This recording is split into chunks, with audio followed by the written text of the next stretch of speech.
Hello my YouTube friends, কেমন আছেন সবাই? আশা করি সবাই খুব ভালো আছেন। গরমের ছুটিতে অনেকেই ঘুরতে যাওয়ার প্ল্যান করেছেন। কেউ কি পাঞ্জাবে আসার প্ল্যান করেছেন?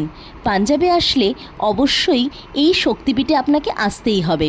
কোথায়? চলুন তাহলে আমার সাথে জেনে যাওয়া যাক পাঞ্জাবের একটিমাত্র শক্তিপীঠ তালাব মন্দির সম্পর্কে। এবং এখানে আসলে অবশ্যই আপনি মায়ের দর্শন করতে কিন্তু ভুলবেন না। তাহলে চলুন আমার সাথে। আর আমাকে অর্থাৎ ওয়ান্ডারিং চৈতাকে কিন্তু সাবস্ক্রাইব, লাইক এবং শেয়ার করতে ভুলবেন না। ভারতীয় হিসেবে আমরা ভারতীয় মাইথোলজি সম্বন্ধে জানব না তা কী করে হয়? দক্ষযজ্ঞের কথা তো আমরা সবাই জানি, এবং তারপর শিব মাতা সতীর দেহকে নিয়ে যে কী করেছিল তাও আমরা অল্প বিস্তর সকলেই জানি। সেই 51 পীঠের শক্তিপীঠগুলির মধ্যে একটি শক্তিপীঠ হলো পাঞ্জাবের জলন্ধরে অবস্থিত এই তালাব মন্দির। 51টি শক্তিপীঠের মধ্যে পাঞ্জাবের জলন্ধরে এই শ্রী দেবী তালাব মন্দিরটি অবস্থিত। শ্রী ভগবত পুরাণে যে সমস্ত শক্তিপীঠের কথা উল্লেখ আছে তার মধ্যে এই দেবী তালাব মন্দিরে মায়ের বামস্তন পড়েছিল। চলুন তাহলে ঘুরে নেওয়া যাক মন্দির পরিসরটি। খুবই সুন্দর সাজানো গোছানো মন্দির পরিসরটি। এই মন্দির পরিষদে থাকা খাওয়ারও ব্যবস্থা রয়েছে, তবে অবশ্যই আগে থেকে আবেদন করতে হবে। সমস্ত ডিটেলস আমি আমার নিচে ডেসক্রিপশন বক্সে দিয়ে দেব। এইখানে মন্দির পরিসরের মধ্যে আপনি একটি খুব সুন্দর মাতা বৈষ্ণোদেবীরও গুহা দেখতে পারবেন।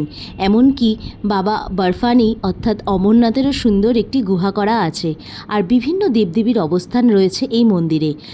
তাহলে এই শক্তিপীঠ মা ত্রিপুর মালিনী ধামে আসতে কিন্তু আপনারা ভুলবেন না।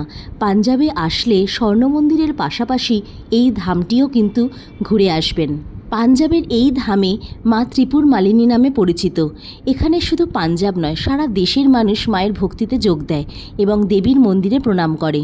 কথিত আছে যে মা ত্রিপুর মালিনী মন্দিরে শুভেচ্ছা জানাতে ভক্তরা সারা দেশ থেকে এখানে আসেন, যা পূর্ণ হলে ক্ষীরপ্রসাদ এবং লাল পতাকা নিয়ে মা ত্রিপুর মালিকে ধন্যবাদ জানাতে ব্যান্ড পার্টি সহ নাচ করতে করতে আসেন। একটু আগেই আমি যে বৈষ্ণোদেবী গুফার কথা বলছিলাম, যারা যেতে পারছেন না বিভিন্ন কারণে, তারা কিন্তু পাঞ্জাবের এই মন্দির পরিসরে এসে সেই বৈষ্ণোদেবীরই অনুভূতি পাবেন। দেখুন, মা বৈষ্ণোদেবীর পিণ্ড এখানে রাখা আছে। কি সুন্দর, তাই না? তাহলে চলুন এর থেকে বেরিয়ে আমরা এগিয়ে যাই বর্ফানি বাবার গুহার দিকে, যেখানে বাবা বর্ফানিও আপনারা যারা অমরনাথ যেতে ইচ্ছুক অথচ বিভিন্ন কারণের জন্য যেতে পারছি না, তারা কিন্তু এখানে আসলে বাবা অমরনাথেরও দর্শন পাবেন। দেখতে পাচ্ছেন, অমরনাথের আদলেই বাবা বর্ফানির গুহা তৈরি করা হয়েছে। মন্দির পরিসরটি সত্যি খুব সুন্দর এবং আসলে পুরো দিনটিই আপনার কেটে যাবে মন্দির পরিসরটি ঘুরতে। এখানে আসাও কিন্তু খুবই সহজ। জলন্ধর সিটি রেলওয়ে স্টেশন থেকে এই মন্দির চত্বরটি খুব বেশি দূরে নয়, আর এখানে পৌঁছাতে রেল স্টেশন থেকে সহজেই অটো পাওয়া যায়। তাছাড়া প্রাইভেট বাসগুলিও দিল্লি, উত্তরাখণ্ড এবং ইউপির অনেক শহর থেকে জলন্ধর আসা যায়। কিংবদন্তি অনুসারে আমরা অনেকেই জানি দক্ষ যজ্ঞের কথা এবং স্বামীর অপমান সহ্য না করতে পেরে সতীর আত্মত্যাগের কথা, এবং তারপরে শিবের তাণ্ডব নৃত্যের কথা, এবং মা তার সতীকে কাঁধে নিয়ে শিবের বিশ্ব ব্রহ্মাণ্ড ঘুরে বেড়ানোর কথা, এবং সেখানে করতে করতে যখন শরীরের অঙ্গ প্রত্যঙ্গ গহনা পড়েছিল, সেগুলিই হয়ে উঠেছিল শক্তিপীঠ। শ্রী ভাগবত পুরাণে সমস্ত শক্তিপীঠের উল্লেখ আছে, এবং তার মতে শ্রী দেবী তালাব মন্দিরে মায়ের বামস্তন পড়েছিল, আর সেটি হয়ে উঠেছিল আমাদের জাগ্রত ত্রিপুর মালিনী মন্দির। আমার সঙ্গে আপনারাও বলুন, জয় মা ত্রিপুর মালিনীর জয়।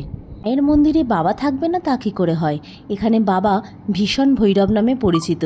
আর এই মন্দির পরিসরটি প্রায় 200 বছরের পুরনো। তার সাথে সাথে বিভিন্ন দেবদেবতারও মূর্তি রয়েছে এবং কিছু জিনিস নতুন স্থাপত্য করাও হয়েছে। প্রতি শুক্রবার মা ত্রিপুর মালিনী মন্দিরে ভজন সন্ধ্যার আয়োজন করা হয়।